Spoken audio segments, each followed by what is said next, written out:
भगवान, कहीं सुनीता चाची ने मुझे देख तो नहीं लिया नहाते हुए। काश मेरा खुद का बंद दरवाजे का एक सुंदर बाथरूम होता तो मुझे ऐसे खुलेआम खेत में बने छोटे से बाथरूम में नहाना नहीं पड़ता। दूसरी तरफ कुसुम। तुम कह तो सही रही हो सुनीता, मैं सब समझ रही हूँ।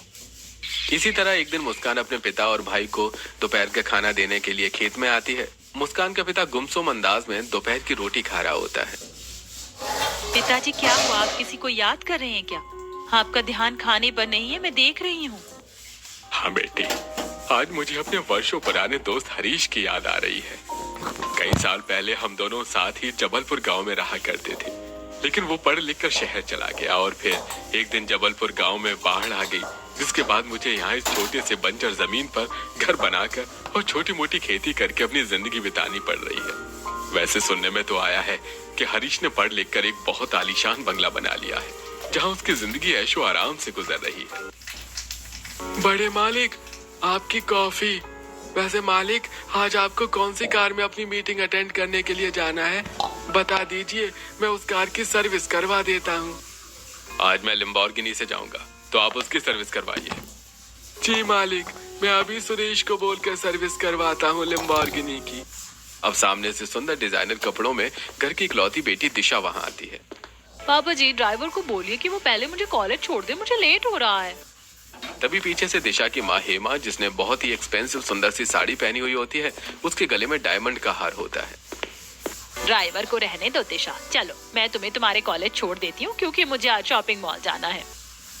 अरे वो सब तो ठीक है, लेकिन ये दिवाकर और विक्रम कहाँ हैं? इन्हें मेरे साथ मीटिंग पर नहीं जाना है क्या? तभी पीछे से सूट बूट में घर के दोनों बेटे वहां पहुंचते हैं। पिताजी, हम तैयार हैं, चलिए चलते हैं। हाँ पिताजी, मैं भी रेडी हूँ। वैसे पिताजी, मीटिंग के बाद आपको विलेज के लिए भी निकलना होगा ना? एक मीटिंग विलेज में है जिसे आप ही हैंडल कर सकते हैं। हाँ, मुझे बताया था ओम प्रकाश ने कि किसी सोनपुर गांव में जमीन से जुड़ी मीटिंग है। कोई नहीं, मैं उसे हैंडल कर लूंगा। बड़ी बहू, घर के सभी सदस्य किसी ना किसी काम से बाहर जा रहे हैं, तुम अकेले क्या करोगी? चलो तुम भी मेरे साथ शॉपिंग मॉल। नहीं मम्मी जी, मुझे अपने फ्रेंड्स के साथ किटी पार्टी अटेंड करना है, तो आप लोग जाइए।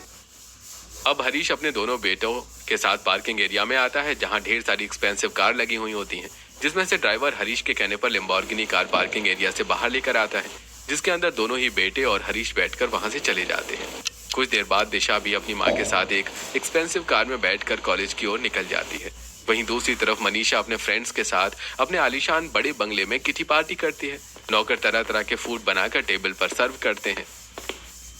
पिताजी, जब आपको अपने दोस्त के बारे में इतना सब कुछ पता है, तो आप उनसे कभी मिलने क्यों नहीं जाते, या वो यहाँ आपसे मिलने क्यों नहीं आते? बेटा, मेरी औकात नहीं है कि मैं उसके बड़े बंगले की चौखट पर अपने कदम रख सकूं, और उसको तो पता ही नहीं है कि मैं वो गांव छोड़ चुका हूँ। अब दोस्ती बस यादों के भरोसे चल रही है। अच्छा चलो, अब बहुत बातें हो गई, मुझे आज फसल को दूसरे गांव लेकर जाना है काट कर।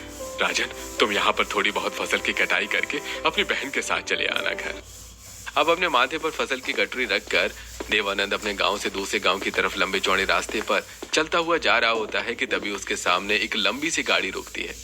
तेज तेज हॉर्न की आवाज सुनकर देवानंद घबराते हुए, अरे भाई, कौन हो? अरे जल्दी से गाड़ी आगे बढ़ाओ ना, क्यों गरीब को परेशान कर रहे हो? मेरे सिर पर भारी बोझा है। गाड़ी के अंदर बैठा हरीश। अरे, इसकी शक्ल तो जानी पहचानी लगती है। अरे, ये तो मेरा दोस्त देवानंद है। ये कैसी हालत बना रखी है इसने अपनी। ड्राइवर, गाड़ी रोको। हरीश गाड़ी से निकलकर देवानंद के पास आता है और उसे गले से लगा लेता है। देवानंद, मैंने तुम्हें कहां कहां नहीं ढूंढा, तुमने ये कैसी हालत बना रखी है अपनी। चलो मेरे साथ मेरे घर चलो। अरे हरीश, मेरे मित्र, मैं तुझे आज ही याद कर रहा था, और भगवान का करिश्मा देखो, उन्होंने आज ही मुझे तुझसे मिला दिया। अरे पर ठहरो, मैं तुम्हारे साथ तुम्हारे घर नहीं जाऊंगा, पहले तुम मेरे घर चलो। पर हाँ, मेरे घर का रास्ता काफी पतला है, उन गलियों में तुम्हारी ये बड़ी गाड़ी नहीं जा पाएगी, तुम्हें मेरे साथ पैदल ही जाना होगा।